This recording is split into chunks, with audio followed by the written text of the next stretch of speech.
iPhone, MacBook, iPad og andre Apple-produkter har opnået kultstatus blandt unge, og det har medført stigende salg hos Apple. Velkommen til TV-avisen.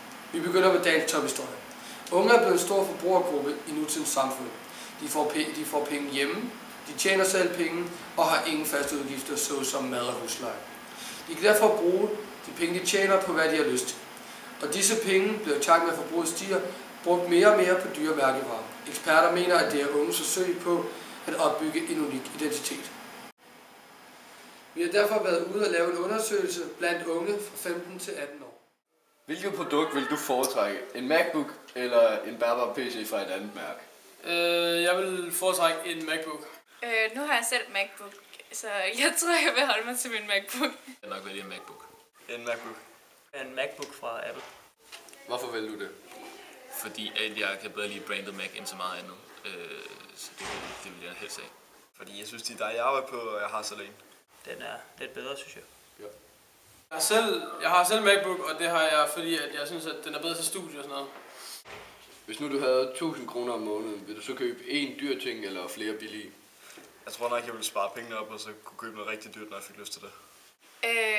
Det ved jeg faktisk ikke helt. Som regel er det sådan, at jeg sådan går efter nogle ting, jeg meget godt kunne tænke mig, men jeg har faktisk utroligt mange ting sådan fra H&M, der er mega billige.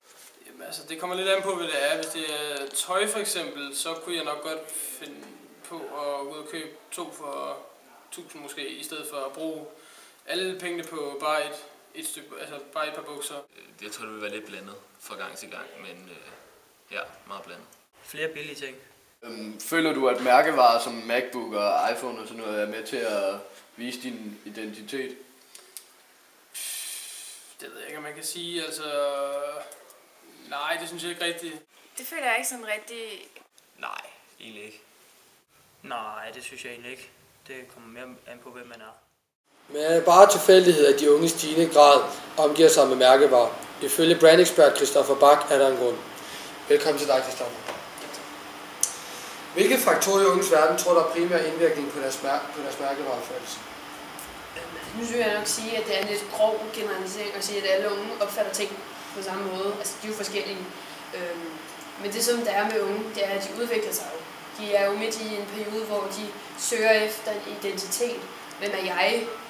Hvordan opfatter folk mig?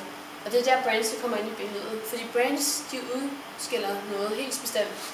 De siger, at de har en bestemt attitude eller holdning.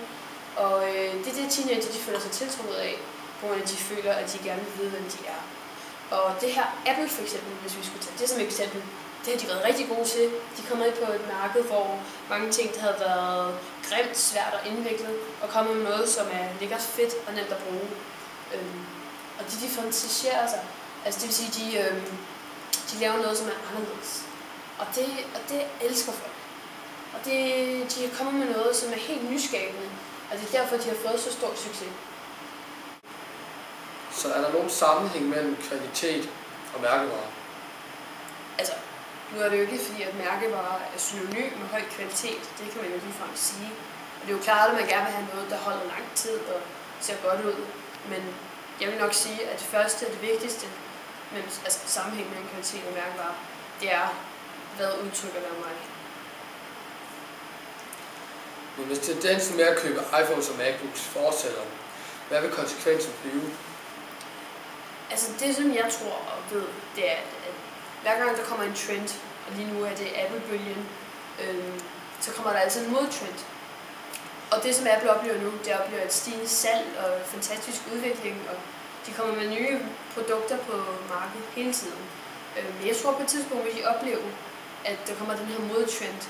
Altså der er nogen, der siger, prøv at alle har en iPhone, nu gider jeg ikke have en iPhone. Det er ligesom, så er det ikke længere noget personligt og noget, der siger, hvem er jeg. Fordi når man så køber det her produkt, så overtager man jo brandets holdning. Altså for eksempel Apple, det der med, at de er meget nemme og sådan teknologien og brugeroverfladen. Men lige pludselig så har alle det, og så er det ikke længere specielt. Så det er så der, hvor man så går ud og finder en ny mobil. Det kunne være en HTC, andre smartphones.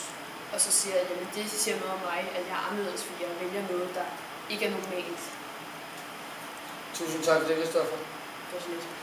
Og vi skal videre til sporten. Er rygter om den danske tennisdarling Caroline Wozniacki rykket ned ad verdensranglisten sande?